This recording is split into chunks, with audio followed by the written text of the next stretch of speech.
President Trump was hosting many of the nation's governors at the White House yesterday when the U.S. Supreme Court dealt a major blow to his agenda, ruling Trump cannot use the International Emergency Economic Powers Act as a blank check to impose sweeping global tariffs.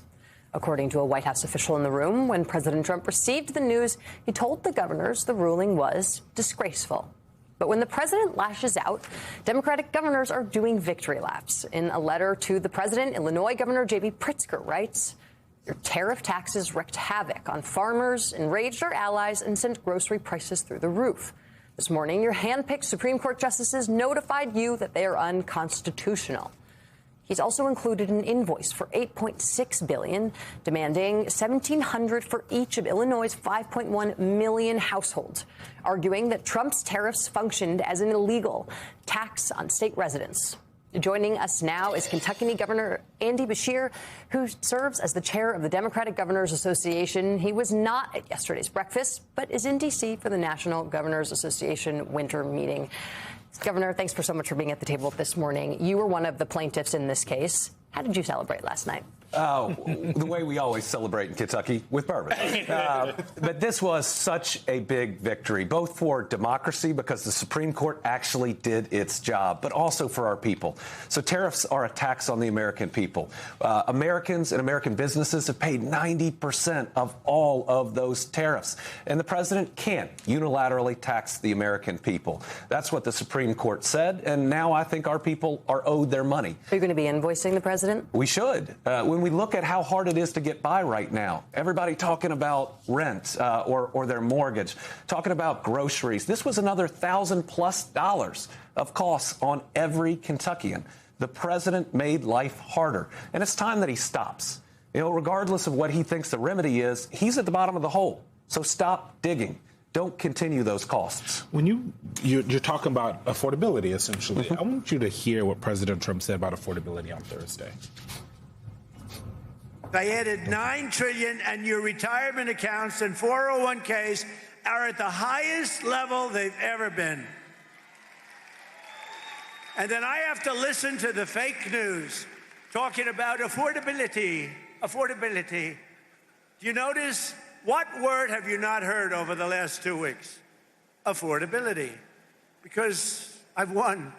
I've won affordability. Really? There's so many lies in that, because we've been talking about affordability this entire time.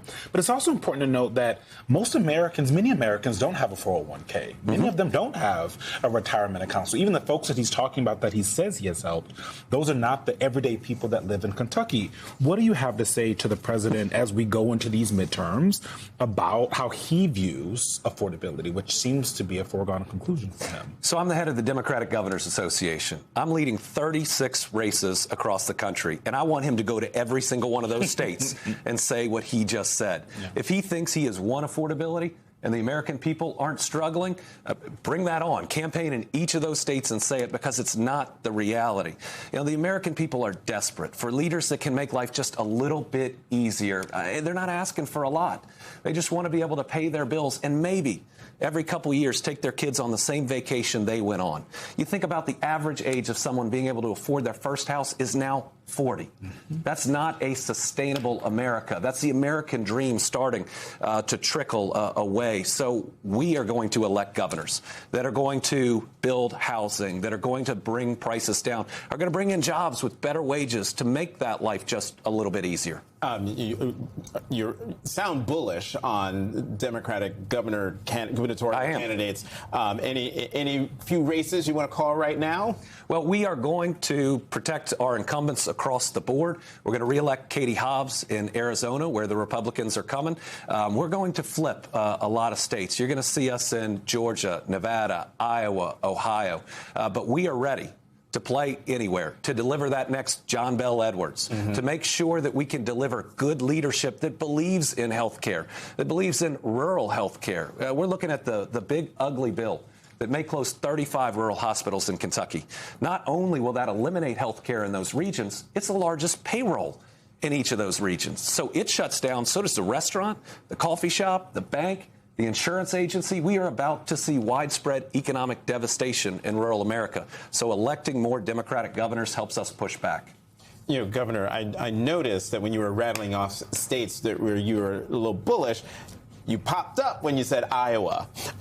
Just notice that there are a lot of people who view you as someone who could potentially run for president of the United States. And I'm just wondering, in listening to what you were saying about what governors should be doing and the folks that you are hoping to get elected, I'm wondering, what does the Democratic Party need to do to get voters to believe that those Democratic candidates have what it takes to, as you say, make their lives better? Now, the first thing we've got to do is show up. We've got to show up everywhere. Democrats stop going to certain parts of our country or certain parts of our states, and we've got to be talking to everyone because everyone's struggling right now. And 2024 taught us that people will even vote for someone they know is cruel if they think that person might do a little bit more to make their life easier. I think our candidates need to spend 80% of their time focused on things that matter to 100% of the American people. Those are good jobs with wages where you can afford what you need. They're the next doctor's appointment, the roads and bridges you drive, the school you drop your kids off at, and whether you feel safe in your community. Our candidates need to talk like normal human beings. Push out that advocacy speak. In Kentucky, we didn't lose people to substance use disorder. We lost them to addiction. And then we need to share our authentic why. You all have heard me talk about my faith, and that's how I make decisions. It's what drives me. And that's not everybody's authentic why, but in the age where people want to know you, the age of social media where people post their own videos, they want to know what drives you, not for the decision you've already made, but the one you may make in the future. What is that other 20%? Because imagine the kinds of things that are in there are the things that most people or the Democratic Party is trying to figure out if there are kitchen table issues, right? They're like LGBTQ issues, issues of racial justice. You are someone who has thread the needle on that in your state, both in kind of action in the bills that you have vetoed that have come from Republicans, but also in rhetoric. How can the party make sure that the choices before Democratic primary voters in 2028, whether you're in that primary or not, don't have to decide between what we naturally think of kitchen table issues and jobs and social issues? That other 20% are your convictions. It's what you believe in. I'm going to stand up against discrimination in any form, regardless of how it polls in Kentucky or anywhere else, because it's the right thing to do. So I vetoed every anti-LGBTQ bill that's come across my desk in Kentucky. I vetoed every anti-DEI bill that's come across my desk in Kentucky. And I've done that because it's the right thing to do. And you only get so much time in this job. You ought to be doing the right thing every time. And I will tell you, the right thing is typically the right thing politically, at least if you're willing to explain it, because people like people of conviction, even if they maybe disagree with it. But as we talked about, I think the last time I was on your show, you got to respect voters enough to explain your why. Most of those bills that I veto is because I believe all children are children of God, of equal dignity, that we're supposed to be treating right, and nobody should be discriminated against or picked on. And, Governor, before we're out of time, I want to get back quickly to the conversation about speaking to different types of voters and elevating your profile in order to do that. You did to be frank, gorgeous spread with Vogue. Gorgeous house, gorgeous family, very cute dog. Only time the dogs actually looked at the camera. I'm wondering, because these kinds of profiles do not come without controversy. Beto O'Rourke famously was on the cover of Vanity Fair, shot by Annie Leibovitz, and some people viewed it as sort of the death knell in his, at one point, ascendant political presidential campaign. What was the calculus in deciding whether or not to do this Vogue spread? Well, I was only going to do it if I got to be me, if my family was in it, because they're part of my everyday life.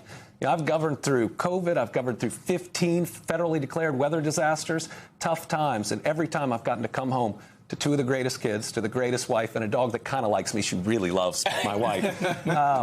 And so whatever journey I'm on, I'm going to be true to who I am.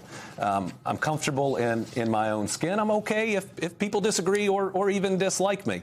But I want to make sure that the American people see exactly who I am.